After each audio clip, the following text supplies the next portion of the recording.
Cuando escuché a mi nieto de 7 años gritar esas palabras frente a toda la familia en la cena de Navidad, sentí que el piso se abría bajo mis pies. Mi hijo Rodrigo se puso pálido. Mi nuera Verónica dejó caer su copa de vino y el silencio que siguió fue tan pesado que apenas podía respirar. El pequeño Santiago tenía lágrimas corriendo por sus mejillas cuando dijo que su papá le había hecho prometer que nunca contaría lo que había visto en el sótano de nuestra casa, que era un secreto peligroso que podía destruir a toda la familia. Yo no entendía nada, pero la mirada de terror en los ojos de Rodrigo me dijo que algo muy grave había estado pasando bajo mi propio techo durante años. Y lo peor, apenas estaba comenzando. Antes de continuar con mi historia, suscríbete a nuestro canal y cuéntanos en los comentarios desde dónde nos estás viendo. Mi nombre es Beatriz Mendoza y durante toda mi vida he sido una mujer trabajadora y honesta. Junto con mi difunto esposo Héctor, construimos un negocio de materiales de construcción que nos permitió vivir dignamente y darle una buena educación a nuestro único hijo Rodrigo. Nunca fuimos ricos, pero tampoco nos faltó nada. Vivíamos en una casa amplia en las afueras de Puebla, con un jardín grande y un sótano que Héctor siempre usó como bodega para guardar herramientas y algunos productos del negocio. Cuando Héctor murió hace 8 años de un infarto repentino, el mundo se me vino encima. Rodrigo tenía 25 años en ese entonces, recién casado con Verónica, y aunque yo quería que él tomara las riendas del negocio familiar, él tenía otros planes. Me dijo que quería trabajar en finanzas, que había estudiado administración y que no se veía a sí mismo vendiendo cemento y varillas toda la vida. Yo lo entendí, aunque me dolió un poco que rechazara el legado de su padre. Terminamos vendiendo el negocio y con ese dinero me aseguré de que Rodrigo y Verónica tuvieran un buen comienzo en su vida matrimonial. Les di una cantidad generosa para el enganche de su casa y guardé el resto para mi retiro y para cualquier emergencia familiar que pudiera surgir. Los primeros años después de la muerte de Héctor fueron difíciles para mí. La soledad se sentía como un peso constante en el pecho y la casa tan grande me parecía un eco de lo que alguna vez fue un hogar lleno de vida. Rodrigo y Verónica me visitaban seguido y cuando nació Santiago hace 7 años, sentí que mi corazón volvía a latir con fuerza. Ese niño se convirtió en mi razón de ser, en la luz que iluminaba mis días grises. Desde que era un bebé, Rodrigo y Verónica me lo traían casi todos los fines de semana y conforme fue creciendo, Santiago empezó a quedarse conmigo días completos. Yo lo adoraba, le cocinaba sus platillos favoritos, le compraba juguetes, lo llevaba al parque de la colonia y a la iglesia los domingos. Era mi compañía y yo era su abuela consentidora. Todo parecía ir bien en la superficie, pero con el tiempo empecé a notar cosas extrañas. Rodrigo comenzó a visitarme con más frecuencia, pero no para pasar tiempo conmigo o con Santiago, sino para bajar al sótano. Al principio me dijo que necesitaba guardar algunas cajas con documentos de su trabajo, que en su casa no tenía espacio suficiente. Yo no vi problema en eso. Después de todo, el sótano estaba prácticamente vacío desde que vendimos el negocio. Le di una copia de la llave y le dije que usara el espacio como quisiera, pero conforme pasaban los meses, las visitas de Rodrigo al sótano se volvieron más frecuentes y más extrañas. Llegaba a horas raras, a veces muy temprano en la mañana o tarde en la noche. Siempre venía solo, nunca con Verónica ni con Santiago. Cuando yo le preguntaba qué estaba guardando allá abajo, él me respondía con evasivas, diciendo que eran papeles del trabajo, archivos contables, cosas aburridas que no me interesarían. Yo confiaba en mi hijo, así que nunca insistí ni bajé a revisar. Además, el sótano tenía una puerta con cerradura nueva que Rodrigo había instalado y él era el único con la llave. Un día, hace como 3 años, estaba preparando café con leche y pan dulce para Santiago, que se había quedado a dormir conmigo, cuando el niño me preguntó con esa inocencia que tienen los niños por qué su papá pasaba tanto tiempo en el sótano de la abuela. Yo me reí y le dije que su papá guardaba cosas de su trabajo ahí. Santiago se quedó callado un momento y luego me dijo algo que me dejó pensando. Me dijo que su papá le había dicho que nunca debía bajar al sótano, que ahí había cosas peligrosas y que si alguien le preguntaba, él tenía que decir que no sabía nada. Yo sentí un escalofrío, pero traté de no darle importancia. Pensé que tal vez Rodrigo guardaba productos químicos o algo que pudiera ser peligroso para un niño curioso y que por eso le había advertido a Santiago.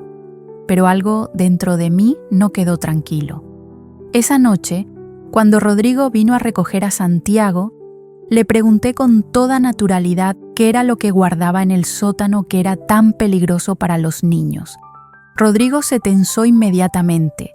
Su rostro cambió y me dijo con una voz extrañamente seria que eran documentos confidenciales de clientes, información financiera que no podía caer en manos equivocadas, que incluso podría meterlo en problemas legales si alguien los veía.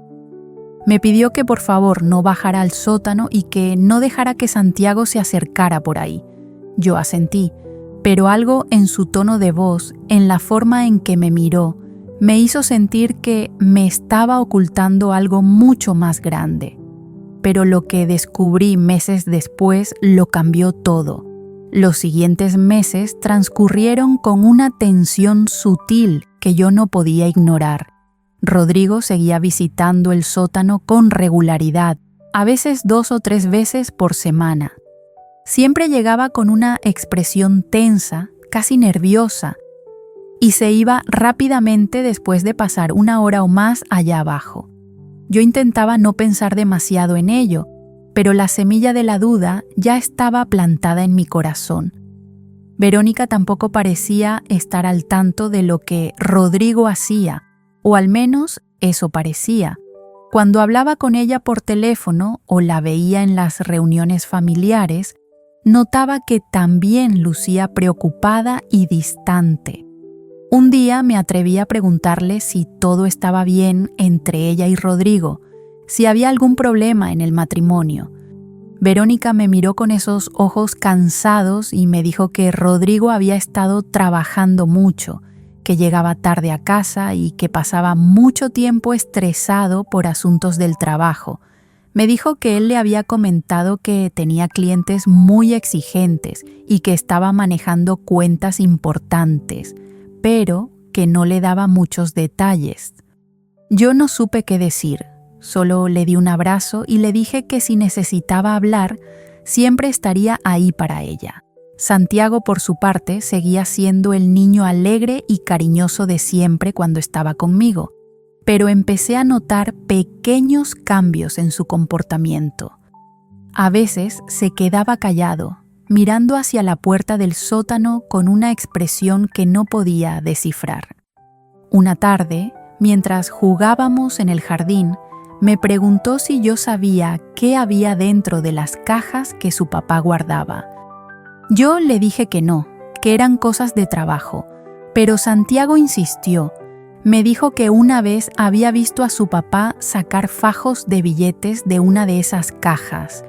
Billetes grandes y muchos. Yo sentí que el corazón se me aceleraba.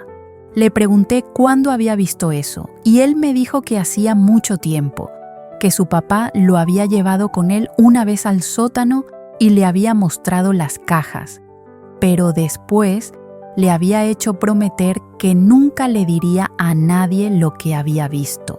Santiago me miró con esos ojitos asustados y me preguntó si su papá estaba haciendo algo malo. Yo no supe qué responder. Lo abracé y le dije que su papá era un buen hombre, que seguramente había una explicación para todo, pero por dentro sentía que algo estaba terriblemente mal. Esa noche no pude dormir. Le daba vueltas en mi cabeza a todo lo que Santiago me había contado: fajos de billetes, cajas secretas, advertencias de silencio. Nada de eso tenía sentido si solo eran documentos de trabajo.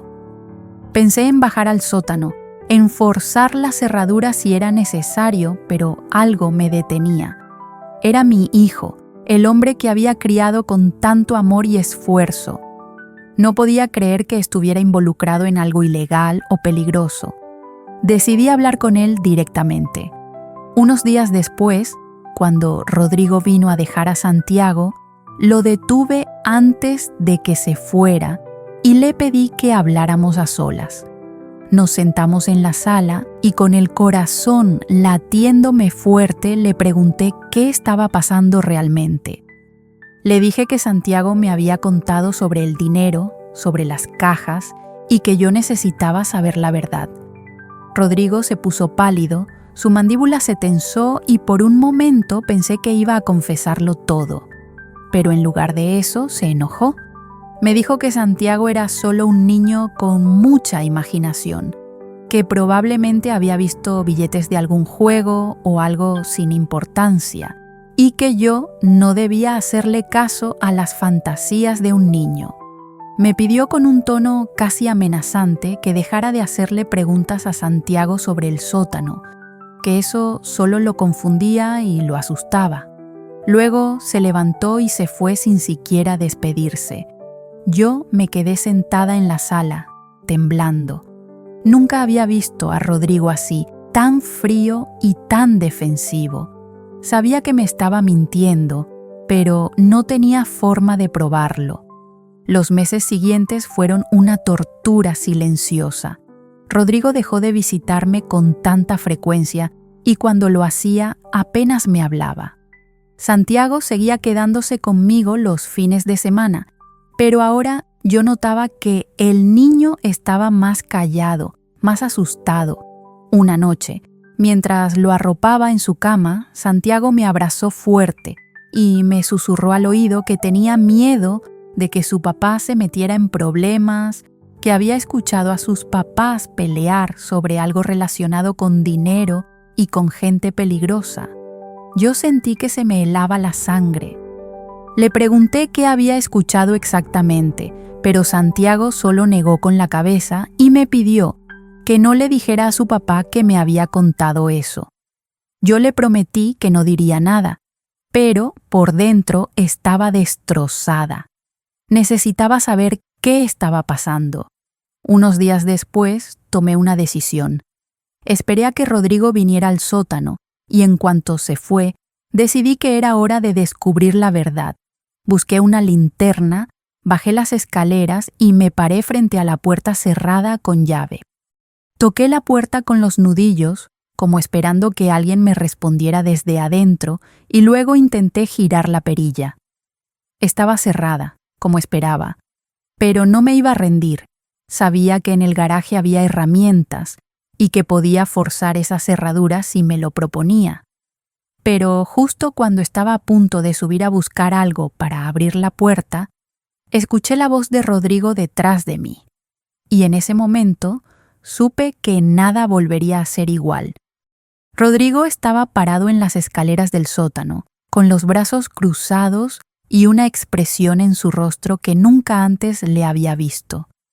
No era enojo exactamente, era algo más oscuro, más peligroso. Me preguntó con una voz fría qué estaba haciendo ahí, y yo sentí que las piernas me temblaban, pero no iba a dejarme intimidar. Le dije que esta era mi casa, que ese sótano era mío y que tenía todo el derecho de saber qué estaba guardando ahí. Rodrigo bajó las escaleras lentamente, sin quitarme los ojos de encima, y cuando estuvo frente a mí me dijo con una calma escalofriante que era mejor que no supiera, que si me metía en esto podía ponerme en peligro a mí y a toda la familia. Yo sentí que el aire se me escapaba de los pulmones. Le pregunté de qué peligro estaba hablando, qué era lo que había hecho, pero él solo negó con la cabeza y me pidió que confiara en él, que todo iba a estar bien si yo no hacía preguntas.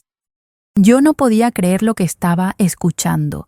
Le grité que era mi hijo, que cómo podía pedirme que ignorara algo que claramente estaba mal, que Santiago estaba asustado y que Verónica estaba sufriendo.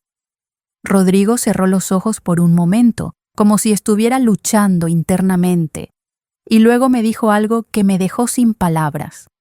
Me dijo que había cometido un error años atrás, un error que había crecido como una bola de nieve y que ahora no había forma de detenerlo sin que todos saliéramos lastimados. Me explicó que cuando empezó a trabajar en la empresa de finanzas, conoció a un hombre llamado Germán Salazar, un empresario con contactos poderosos y negocios turbios. Germán le ofreció a Rodrigo una oportunidad de ganar mucho dinero rápidamente, manejando cuentas que no estaban exactamente limpias. Al principio, Rodrigo me dijo que pensó que solo sería una vez, que ganaría ese dinero extra y se saldría. Pero Germán no era de los que dejaban ir a la gente fácilmente. Una vez que Rodrigo estuvo adentro, ya no hubo salida. Le ordenaron que guardara dinero en efectivo, que lo moviera de un lugar a otro sin dejar rastro y que mantuviera la boca cerrada. Rodrigo me confesó que durante los últimos 7 años había estado usando mi sótano como escondite para ese dinero sucio, porque sabía que nadie sospecharía de la casa de su propia madre. Yo sentí que las piernas me temblaban, que todo a mi alrededor daba vueltas. Le pregunté cómo había podido hacerme eso, cómo había podido involucrarme sin mi consentimiento, poner en riesgo mi casa, mi tranquilidad, la seguridad de mi nieto. Rodrigo tenía lágrimas en los ojos cuando me dijo que no sabía qué más hacer, que Germán lo tenía amenazado, que si no seguía cooperando podían hacerle daño a él, a Verónica, incluso a Santiago. Yo sentí una rabia tan grande que tuve que sentarme porque las fuerzas me abandonaron. Le dije que tenía que ir a la policía, que eso era lo correcto, que no podíamos seguir viviendo así. Pero Rodrigo negó con la cabeza desesperado y me explicó que Germán tenía contactos dentro de la policía, que había comprado a jueces, a fiscales, que si Rodrigo abría la boca no viviría para contarlo. Me suplicó que no hiciera nada, que él estaba buscando una salida, que solo necesitaba un poco más de tiempo. Yo no sabía qué pensar, qué sentir. Por un lado, era mi hijo y lo amaba con todo mi corazón, pero por el otro, me había metido en algo terrible sin preguntarme. Había usado mi confianza de la peor manera. Esa noche no pude dormir. Me quedé sentada en la sala, mirando la puerta del sótano como si fuera la entrada al infierno. Pensé en todos esos años en los que Rodrigo bajaba con sus cajas, en todas las veces que yo había confiado ciegamente en él.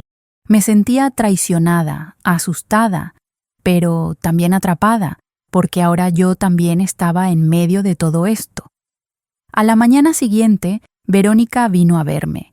Tenía los ojos rojos de tanto llorar y me confesó que ella sabía todo desde hace 3 años.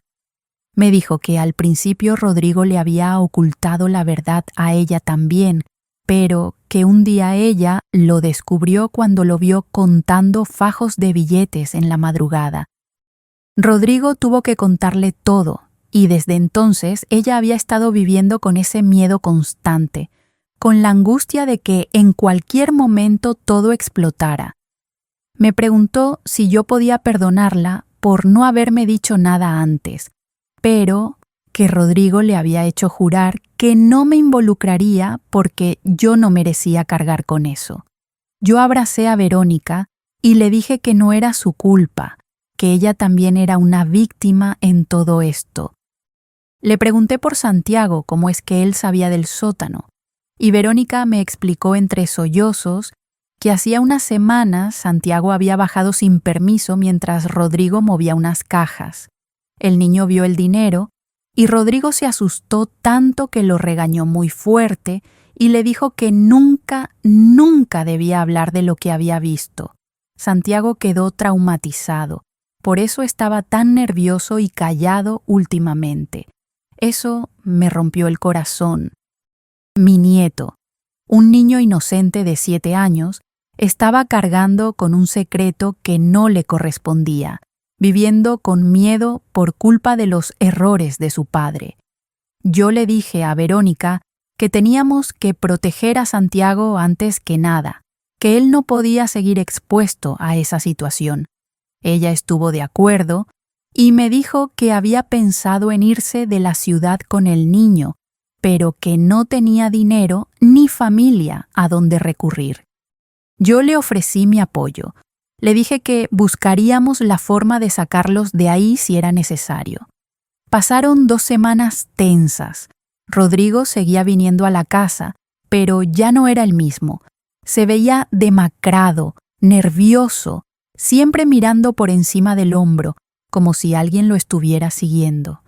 Yo traté de actuar con normalidad, pero por dentro estaba destrozada. No podía ni mirar hacia el sótano sin sentir náuseas.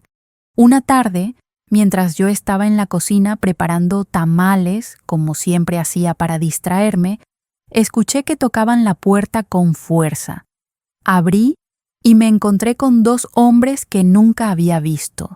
Eran grandes, con trajes oscuros y miradas frías. Uno de ellos me preguntó si Rodrigo Mendoza vivía ahí. Yo les dije que era mi hijo, pero que no vivía conmigo. El hombre sonrió de una forma que me heló la sangre y me dijo que sabían que Rodrigo usaba mi casa para guardar cosas valiosas, que querían hablar con él urgentemente. Yo sentí el pánico recorrerme por completo, pero traté de mantener la calma. Les dije que no sabía de qué me hablaban, que mi casa era mi casa y que no guardaba nada de nadie. El otro hombre se acercó más y me dijo en voz baja que no me hiciera la tonta, que el señor Salazar estaba muy interesado en recuperar lo que le pertenecía y que sería mejor para todos que cooperáramos. Yo cerré la puerta temblando y de inmediato llamé a Rodrigo. Le conté lo que había pasado y él se puso histérico. Me dijo que no abriera la puerta a nadie, que iba para allá de inmediato. Llegó en menos de media hora, pálido y sudando.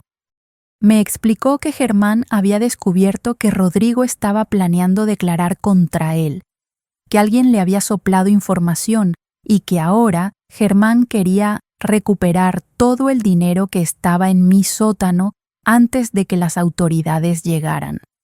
Yo le pregunté cómo era posible que hubiera pensado en declarar sin protección, sin un plan. Rodrigo me dijo que había contactado a un fiscal federal que estaba investigando a Germán, que le había prometido protección para él y su familia si entregaba pruebas, pero algo salió mal. Alguien dentro de la fiscalía estaba trabajando para Germán y ahora todos estábamos en peligro real. Rodrigo bajó al sótano y comenzó a sacar las cajas de dinero rápidamente. Yo lo ayudé aunque me temblaban las manos. Había tanto dinero que no podía creerlo, fajos y fajos de billetes en cajas de cartón viejas. Rodrigo me dijo que teníamos que llevarlo a un lugar seguro, que el fiscal le había dado una dirección donde podíamos entregarlo como evidencia. Cargamos todo en el coche de Rodrigo y yo me subí con él. No iba a dejarlo solo en esto, no ahora. Manejamos por casi 2 horas hasta llegar a una oficina discreta en las afueras de la ciudad.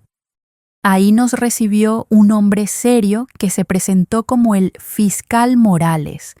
Revisó todo el dinero, tomó fotografías, hizo que Rodrigo firmara una declaración. Nos dijo que con eso tenían suficiente para arrestar a Germán y a varios de sus socios, pero que teníamos que entrar en un programa de protección temporal hasta que todo se resolviera. Yo no podía creer que mi vida hubiera llegado a ese punto. Tuve que dejar mi casa, mis cosas, mi rutina, todo lo que había construido durante años. Verónica y Santiago se unieron a nosotros en un refugio seguro que el gobierno nos proporcionó. Era un departamento pequeño en otra ciudad, lejos de todo lo que conocíamos. Santiago no entendía bien qué estaba pasando, solo sabía que estábamos de vacaciones forzadas. Verónica trataba de mantener la calma por él, pero yo veía el miedo en sus ojos cada vez que escuchábamos ruidos extraños. Rodrigo estaba hundido en la culpa. Una noche, mientras todos dormían, él se sentó conmigo en la pequeña sala del refugio y lloró como no lo había visto llorar desde que era niño. Me pidió perdón una y otra vez. Me dijo que nunca quiso que las cosas llegaran tan lejos, que solo quería darle una buena vida a su familia y que se dejó llevar por la ambición. Yo lo abracé y le dije que lo amaba, que estaba enojada y dolida, pero que era mi hijo y que juntos encontraríamos la forma de salir adelante. Le dije que lo más importante ahora era proteger a Santiago, asegurarnos de que él no cargara con las consecuencias de los errores de los adultos. Rodrigo asintió y me prometió que iba a hacer las cosas bien de ahora en adelante. Pasaron 3 meses en ese refugio. Fueron los meses más difíciles de mi vida. Extrañaba mi casa, mi cocina, mis vecinos, la iglesia del barrio, todo. Pero sabía que teníamos que ser pacientes. El fiscal Morales nos mantenía informados del avance del caso. Gracias a la declaración de Rodrigo y al dinero que entregamos, lograron arrestar a Germán Salazar y a otros 5 hombres involucrados en la red de lavado de dinero. Fue un caso grande que salió en las noticias.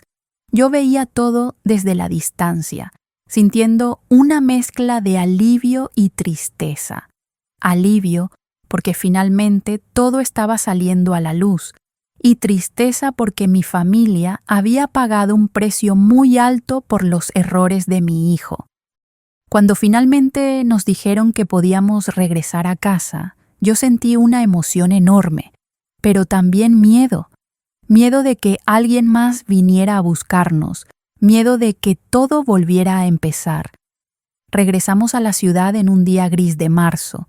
La casa estaba tal como la había dejado, pero se sentía diferente.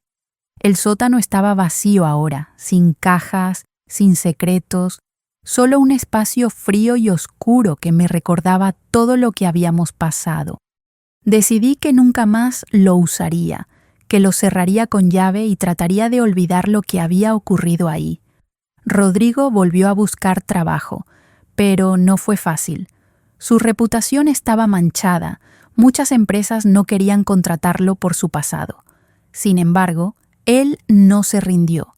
Comenzó a trabajar en una tienda de abarrotes de un amigo de la familia, ganando mucho menos de lo que ganaba antes, pero era un trabajo honesto. Verónica también encontró empleo en una panadería del barrio y poco a poco comenzaron a reconstruir su vida. Santiago volvió a la escuela y con el tiempo comenzó a sonreír de nuevo. Yo lo llevaba al parque los domingos, le compraba pan dulce y nos sentábamos a ver a la gente pasar. Él nunca volvió a mencionar el sótano ni el dinero, y yo agradecía eso. Los niños tienen una capacidad increíble de sanar, de dejar atrás lo malo y seguir adelante. Yo también traté de sanar. Volví a mis rutinas, a la iglesia, a cocinar para mi familia, a platicar con mis vecinas. Pero había algo dentro de mí que había cambiado para siempre. Ya no veía el mundo de la misma forma. Había aprendido que las personas que amas pueden cometer errores terribles, que la confianza puede romperse en un instante y que a veces la vida te pone en situaciones que nunca imaginaste enfrentar. Pero también aprendí que el amor de una madre es más fuerte que cualquier traición, que la familia puede sobrevivir a las peores tormentas si se mantiene unida, y que siempre, siempre hay una oportunidad de empezar de nuevo. Un año después del arresto de Germán, el fiscal Morales nos llamó para informarnos que el juicio había terminado. Germán fue sentenciado a 20 años de prisión. Sus socios también recibieron condenas largas y todos los bienes obtenidos ilegalmente fueron confiscados por el gobierno.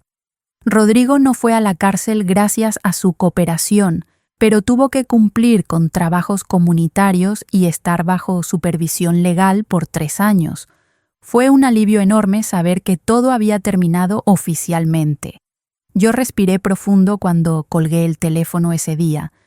Sentí como si finalmente pudiera cerrar ese capítulo oscuro de nuestras vidas y mirar hacia adelante sin ese peso constante en el pecho.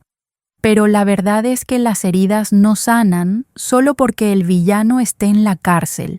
Las cicatrices quedaron en todos nosotros de formas distintas. Rodrigo se veía más delgado, más callado, como si una parte de él se hubiera apagado para siempre. Ya no era el hombre seguro que solía ser, ese que hablaba con firmeza y caminaba con la frente en alto. Ahora evitaba mi mirada cuando le hablaba. Bajaba la cabeza cuando pasábamos frente a la casa de algún vecino que nos conocía de antes. Sé que cargaba una vergüenza tan grande que lo ahogaba por dentro. Una tarde lo encontré sentado en el patio trasero, mirando al vacío con una taza de café frío en las manos. Me senté a su lado sin decir nada por un rato largo. El silencio entre nosotros era pesado, pero necesario. Finalmente él habló con la voz quebrada. Me dijo que no sabía cómo perdonarse a sí mismo por todo lo que nos había hecho pasar. Que cada vez que veía a Santiago o a Verónica, sentía una punzada de culpa que no lo dejaba respirar, que sentía que no merecía seguir siendo parte de esta familia después de habernos puesto en tanto peligro. Yo lo escuché sin interrumpirlo y cuando terminó de hablar puse mi mano sobre la suya. Le dije que el perdón no era algo que se gana de un día para otro, que era un camino largo y doloroso, pero que yo ya había decidido caminarlo con él, que era mi hijo y que nada de lo que hubiera hecho cambiaría eso, que cometió errores terribles, sí, pero que también tuvo el valor de enfrentarlos y corregirlos. Eso también contaba. Vi cómo se le llenaron los ojos de lágrimas y por primera vez en muchos meses lo vi llorar. No era un llanto de autocompasión, era un llanto de liberación. Lo abracé como cuando era niño y sentí que ese abrazo era el primer paso real hacia la sanación de nuestra familia. Verónica también estaba pasando por su propio proceso. Ella había guardado ese secreto durante 3 años y eso la había consumido por dentro. Me confesó una noche, mientras tomábamos té en la cocina, que había dejado de dormir bien desde que se enteró de lo del dinero. Que cada ruido en la noche la hacía saltar de la cama pensando que vendrían por ellos. Que vivía con un nudo en el estómago esperando que todo explotara en cualquier momento. Me dijo que se sentía culpable por no haberme contado antes, que tal vez si hubiera hablado conmigo las cosas no habrían llegado tan lejos. Yo le tomé las manos y le dije que entendía por qué había callado, que el miedo puede paralizar a cualquiera y que lo importante era que ahora estábamos todos del mismo lado. Le dije que la perdonaba y que necesitaba que ella también se perdonara a sí misma. Poco a poco vi cómo empezó a relajarse, a sonreír más seguido, a dormir mejor por las noches. Empezó a llevar a Santiago al parque después de la escuela y a veces me invitaba a acompañarlos. Esos momentos simples, caminando entre los árboles viendo a mi nieto correr y reír, me llenaban el corazón de una paz que pensé que nunca volvería a sentir. Pero no todo era tranquilidad. Había días malos, días en los que el pasado regresaba como un fantasma. Una tarde estábamos todos cenando cuando alguien tocó la puerta con fuerza. Todos nos quedamos paralizados. Rodrigo se puso pálido, Verónica apretó la mano de Santiago y yo sentí que el corazón se me detenía. Rodrigo se levantó despacio y caminó hacia la puerta mientras yo lo seguía desde atrás. Cuando abrió resultó ser solo un vecino que necesitaba pedirle prestadas unas herramientas, algo completamente normal, pero el daño ya estaba hecho. Esa noche ninguno de nosotros pudo dormir bien. Santiago tuvo pesadillas y se despertó llorando. Verónica pasó horas despierta mirando el techo, y Rodrigo salió al patio a fumar, aunque había dejado el cigarro hacía años. Yo me quedé sentada en la sala con todas las luces encendidas, sintiendo que ese miedo nunca nos abandonaría del todo. Fue en ese momento que decidí que necesitábamos ayuda profesional. No podíamos seguir viviendo con esos sobresaltos constantes. Al día siguiente busqué a una psicóloga que me recomendó la señora del mercado. Su sobrina había pasado por algo parecido y le había ayudado mucho. Hablé primero con Rodrigo y Verónica, y aunque al principio se mostraron resistentes, finalmente aceptaron. Santiago también comenzó a ir a terapia infantil. Fue un proceso lento y a veces doloroso, pero comenzamos a notar cambios reales. Santiago dejó de tener tantas pesadillas. Rodrigo empezó a hablar más de lo que sentía en lugar de guardárselo todo. Verónica aprendió técnicas para manejar su ansiedad. Y yo también fui a sesiones porque me di cuenta de que yo también necesitaba procesar todo lo que había vivido. Durante meses había sido la roca de la familia, la que sostenía a todos, pero por dentro también estaba rota. Necesitaba un espacio para hablar de mi miedo, de mi dolor, de mi rabia hacia Rodrigo por habernos metido en eso y hacia mí misma por no haberme dado cuenta antes. Los meses siguientes fueron de reconstrucción lenta pero constante. Rodrigo cumplía con sus trabajos comunitarios, limpiando parques y ayudando en comedores para personas sin hogar. Al principio, lo hacía con resentimiento, sintiéndose humillado por haber caído tan bajo, pero con el tiempo empezó a encontrarle sentido. Me contó que conoció a un señor mayor en el comedor que le dijo que todos merecemos una segunda oportunidad, que lo importante no es de dónde vienes, sino hacia dónde vas. Esas palabras lo marcaron profundamente. Empezó a hacer su trabajo comunitario con más dedicación, con más corazón. Un día me dijo que por primera vez en años sentía que estaba haciendo algo realmente bueno, algo que importaba. Vi en sus ojos un destello de la persona que había sido antes de perderse en ese mundo oscuro del dinero fácil. Verónica también floreció en su trabajo en la panadería. Resultó que tenía talento para decorar pasteles y la dueña empezó a dejarle hacer pedidos especiales. Un sábado me llevó un pastel que había hecho para una quinceañera y era una obra de arte. Me sentí tan orgullosa de ella. Me di cuenta de que esta mujer a la que yo había visto como débil por haber guardado el secreto, en realidad era increíblemente fuerte. Había sobrevivido a años de miedo y ahora estaba reconstruyendo su vida con gracia y dignidad. Yo también tuve que adaptarme a esta nueva realidad. Mi vida había cambiado completamente. Ya no era la viuda respetable de clase media alta que tomaba café con sus amigas y se preocupaba por qué vestido usar para la misa del domingo. Ahora era la madre del hombre que había estado involucrado en lavado de dinero. Algunos vecinos me daban la espalda cuando me veían en el mercado, otros me miraban con lástima. Hubo quienes dejaron de saludarme por completo. Al principio eso me dolía profundamente. Sentía que cargaba una letra escarlata invisible que todos podían ver. Pero con el tiempo aprendí a levantar la cabeza y caminar con dignidad a pesar de todo. No había hecho nada malo. Había sido víctima de las decisiones de mi hijo, pero también había sido la que tuvo el valor de hacer lo correcto cuando descubrí la verdad. Eso me daba fuerza. Además, descubrí que no todos me daban la espalda. Había personas buenas que entendían que una familia no define a sus miembros y que todos merecemos compasión. La señora Lupita del mercado siempre me saludaba con cariño y me regalaba un poco de fruta extra.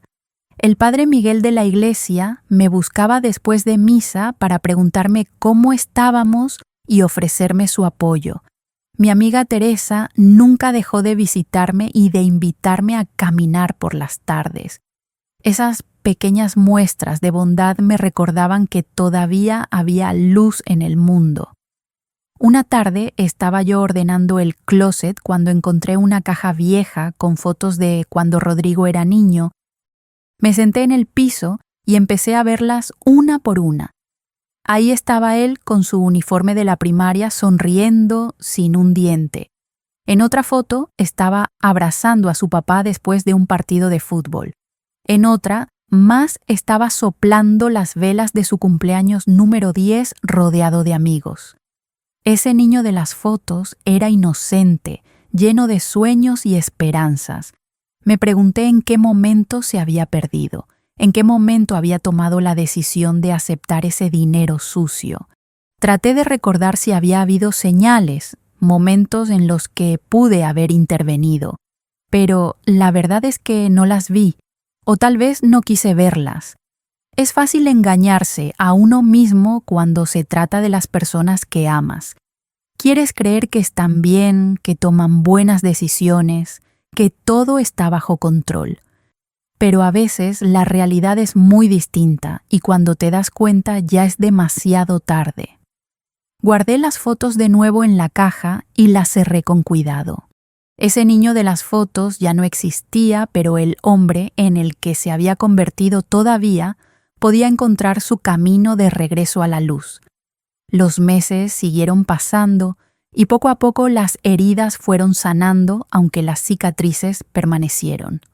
Rodrigo continuó trabajando en la ferretería y cada quincena me traía parte de su sueldo para ayudar con los gastos de la casa. Yo le decía que no era necesario porque tenía mi pensión y mis ahorros, pero él insistía. Decía que quería compensar, aunque fuera un poquito, todo el daño que había causado. Verónica abrió una segunda sucursal de su panadería en el centro y le estaba yendo muy bien. Me platicaba emocionada de sus planes de expansión y de cómo quería contratar más empleados para ayudar a otras mujeres que necesitaban trabajo.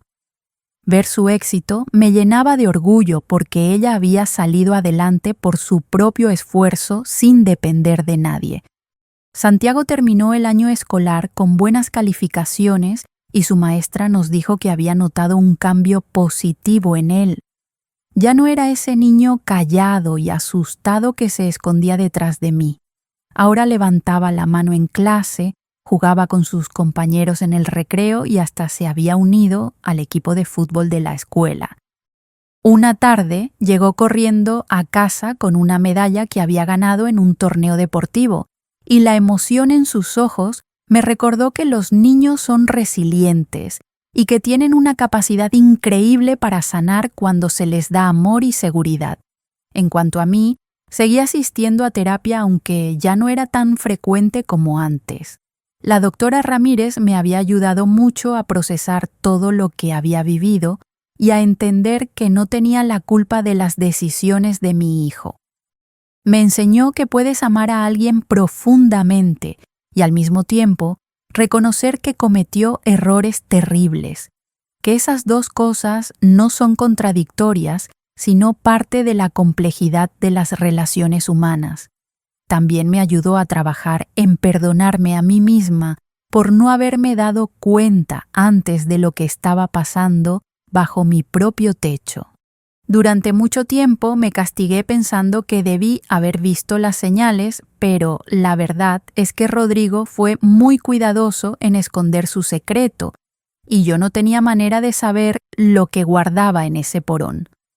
Aprendí que no podemos controlar las acciones de los demás, solo podemos controlar nuestras propias respuestas, y yo respondí de la mejor manera que supe cuando finalmente descubrí la verdad. Una mañana de domingo, estaba yo preparando el desayuno cuando llegaron Rodrigo, Verónica y Santiago. Traían una bolsa grande con pan dulce y flores frescas. Me dijeron que querían hablar conmigo de algo importante y mi corazón se aceleró pensando que tal vez había surgido algún problema nuevo. Nos sentamos todos en la mesa de la cocina y Rodrigo tomó mi mano con ternura. Me dijo que había estado pensando mucho en todo lo que había pasado y que había llegado a una decisión. Él y Verónica habían estado ahorrando y querían comprar una casa propia para darle más estabilidad a Santiago. Pero antes de hacerlo, quería asegurarse de que yo estuviera bien económicamente y de que la casa quedara completamente a mi nombre sin ninguna complicación legal. Había hablado con un abogado para transferir cualquier derecho que pudiera tener sobre la propiedad directamente a mí, para que nunca más nadie pudiera usar mi casa para cosas indebidas. Me explicó que quería que yo tuviera control total y que si algún día decidía vender o hacer cambios fuera completamente mi decisión sin que él tuviera voz ni voto. Me quedé callada procesando sus palabras mientras las lágrimas empezaban a correr por mis mejillas. Verónica me abrazó y me dijo que esto no significaba que se estaban alejando de mí, sino todo lo contrario. Querían que yo tuviera paz mental y seguridad. Querían que supiera que mi hogar era mío y solo mío. Santiago se acercó y me limpió las lágrimas con sus manitas, diciéndome que no estuviera triste porque ellos iban a vivir muy cerca y yo podría visitarlos todos los días. Le di un beso en la frente y abracé a mi familia sintiendo una mezcla de tristeza y gratitud. Tristeza porque eso confirmaba que las cosas nunca volverían a ser como antes, pero gratitud porque todos estábamos haciendo el esfuerzo de seguir adelante y de reconstruir nuestra relación sobre bases más sanas y honestas. Los trámites legales tomaron algunas semanas, pero finalmente la casa quedó completamente a mi nombre. El día que firmé los documentos en la notaría, sentí un peso enorme salir de mis hombros. Esa casa que había compartido con mi esposo por tantos años, donde había criado a mi hijo, donde había vivido momentos de alegría y de dolor, ahora era oficialmente mía sin ninguna atadura. Cuando regresé a casa, ese día caminé por cada habitación tocando las paredes y los muebles, como reconociendo el espacio por primera vez. Bajé al sótano, que ahora estaba completamente vacío y limpio. Ya no había cajas de dinero ni secretos escondidos. Solo era un cuarto más de mi casa que podía usar para lo que yo quisiera. Decidí que lo convertiría en un taller de costura porque siempre me había gustado coser, pero nunca había tenido un espacio adecuado para hacerlo. Rodrigo y Verónica encontraron una casa bonita a solo 10 cuadras de la mía. No era muy grande, pero tenía un jardín donde Santiago podía jugar y estaba en un vecindario tranquilo. El día de la mudanza todos fuimos a ayudar. Yo llevé comida que había preparado y nos quedamos hasta tarde acomodando muebles y desempacando cajas. Ver a mi familia en su nuevo hogar me llenó de una emoción extraña. Por un lado, me dolía que ya no vivirían conmigo, pero por otro lado, me daba gusto verlos empezar de nuevo en un lugar que era solo de ellos. Santiago estaba emocionadísimo con su nueva habitación que era más grande que la anterior y tenía una ventana que daba al jardín. Me mostró cada rincón y me hizo prometer que vendría a visitarlo todas las semanas. Los meses siguientes establecimos una nueva rutina. Los domingos nos reuníamos para comer ya fuera en mi casa o en la suya. Santiago venía a visitarme después de la escuela 2 o 3 veces por semana. y yo lo ayudaba con la tarea mientras le preparaba su merienda favorita. Rodrigo seguía cumpliendo con sus horas de servicio comunitario y con sus citas con el oficial de libertad vigilada. Me platicaba que el trabajo en el centro comunitario era difícil, pero también gratificante. Estaba ayudando a jóvenes en situación de riesgo a encontrar oportunidades de empleo y educación. Decía que hablar con esos muchachos le hacía reflexionar sobre sus propias decisiones y sobre cómo había desperdiciado tantas oportunidades que tuvo en su vida por querer dinero fácil. Verlo así de humilde y reflexivo me daba esperanza de que realmente había cambiado. Un día recibí una llamada de la fiscal García que había llevado el caso contra Germán Salazar. Me dijo que quería verme para platicar de algo importante. Quedamos de vernos en una cafetería cerca del juzgado. Cuando llegué, ella ya estaba ahí con una carpeta en la mesa. Me saludó con amabilidad y ordenamos café. Entonces me explicó que el caso había tenido repercusiones más grandes de lo que imaginábamos. Con la información que Rodrigo había proporcionado y el dinero que habíamos entregado, las autoridades habían podido desmantelar toda una red de lavado de dinero que operaba en varios estados. Habían arrestado a más de 20 personas, incluyendo políticos, empresarios y funcionarios públicos corruptos. Me dijo que nuestra valentía al denunciar había contribuido a un golpe importante contra el crimen organizado en la región. Me mostró recortes de periódico y documentos oficiales que hablaban del caso. Ver todo eso me hizo sentir una mezcla de orgullo y tristeza. Orgullo porque habíamos hecho lo correcto a pesar del miedo. Tristeza porque todo ese sufrimiento había sido necesario para llegar a ese punto. La fiscal me dijo algo más que me tomó por sorpresa. El gobierno tenía un programa de recompensas para ciudadanos que contribuyeran con información valiosa en casos de crimen organizado. Por nuestra colaboración y por el dinero que habíamos entregado voluntariamente, nos correspondía una compensación económica. No era una fortuna, pero era una cantidad considerable que podría ayudarnos a recuperarnos financieramente. Me explicó los pasos para tramitarla y me aseguró que el dinero era completamente legal y transparente. No sabía qué decir.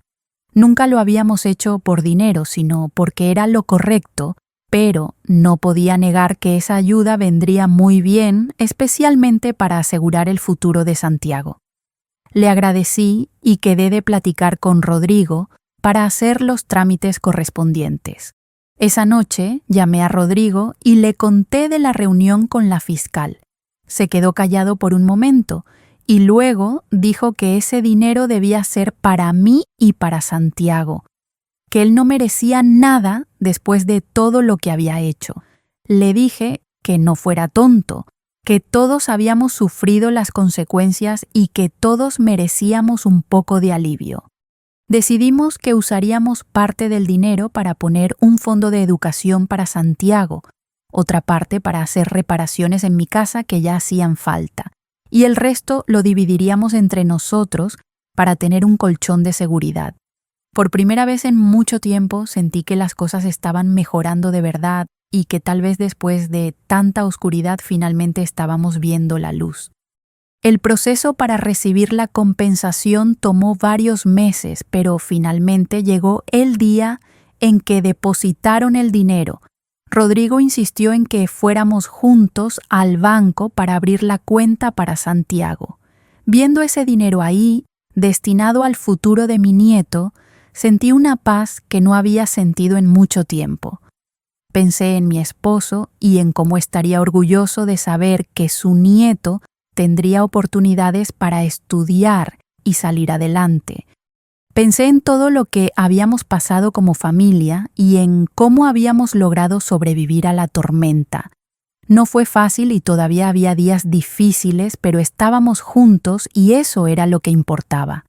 Santiago cumplió 9 años y organizamos una fiesta en el jardín de su nueva casa.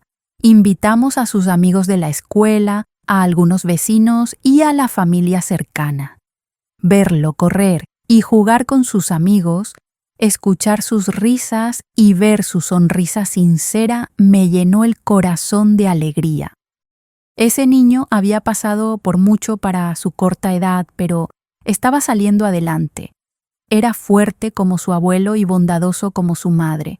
Cuando llegó el momento de partir el pastel, todos cantamos las mañanitas y él sopló las velas con los ojos cerrados pidiendo un deseo. Después me abrazó fuerte y me susurró al oído que había pedido que siempre estuviéramos juntos como familia. Le apreté la mano y le prometí que así sería, que sin importar lo que pasara, siempre estaríamos ahí el uno para el otro. Rodrigo se acercó a mí esa tarde mientras yo recogía platos y me dijo que necesitaba decirme algo. Nos sentamos en una banca del jardín mientras los niños seguían jugando. Me tomó las manos y con lágrimas en los ojos me dijo que nunca podría agradecerme suficiente por no haberlo abandonado, por seguir siendo su madre a pesar de todo lo que había hecho. Me dijo que cada día se levantaba agradecido de tener una segunda oportunidad y que haría todo lo posible por ser el hombre que yo merecía como hijo y que Santiago merecía como padre. Le acaricié el rostro como cuando era niño y le dije que lo perdonaba, que siempre lo había perdonado porque así es el amor de una madre, que cometió errores terribles sí, pero que también había tenido el valor de enmendarlos, y eso valía mucho. Nos abrazamos ahí en ese jardín mientras el sol empezaba a ocultarse y sentí que finalmente estábamos cerrando ese capítulo doloroso de nuestras vidas. Han pasado 2 años desde que todo esto comenzó y mi vida es muy diferente ahora. Mi casa sigue siendo mi refugio, pero ya no guarda secretos oscuros en el sótano.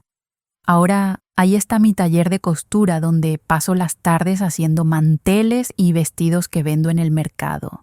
Santiago viene seguido y le estoy enseñando a coser botones y a hacer puntadas básicas.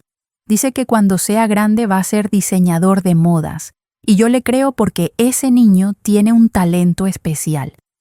Rodrigo terminó su periodo de libertad vigilada hace unos meses y ahora trabaja como encargado en la ferretería. El dueño reconoció su esfuerzo y dedicación y le dio más responsabilidades. Verónica abrió su tercera panadería y es toda una empresaria exitosa. Me siento muy orgullosa de ella y de cómo nunca se dejó vencer por las circunstancias. Yo sigo yendo a misa todos los domingos y ahora participo en un grupo de apoyo para familias que han pasado por situaciones difíciles.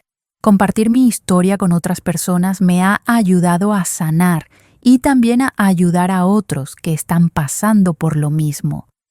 A veces todavía tengo pesadillas donde estoy en ese sótano rodeada de cajas de dinero y me despierto con el corazón acelerado.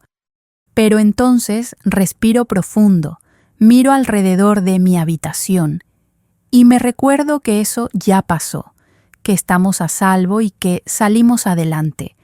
Aprendí que la vida te pone pruebas muy duras a veces, pruebas que nunca imaginaste que tendrías que enfrentar. Aprendí que las personas que amas pueden decepcionarte profundamente, pero que eso no significa que debas dejar de amarlas. Aprendí que el perdón no es olvidar, sino decidir seguir adelante sin cargar el peso del rencor. Aprendí que la familia no es perfecta, pero es lo más valioso que tenemos y que vale la pena luchar por ella. Y sobre todo, aprendí que nunca es tarde para empezar de nuevo, para construir algo mejor sobre las ruinas de lo que se rompió. Hoy miro a mi familia y veo esperanza. Veo amor y veo un futuro lleno de posibilidades, y aunque las cicatrices siguen ahí para recordarnos lo que pasamos, también están las sonrisas y los abrazos para recordarnos lo que ganamos. Al final del día, eso es lo que importa, que a pesar de todo, seguimos aquí, seguimos juntos y seguimos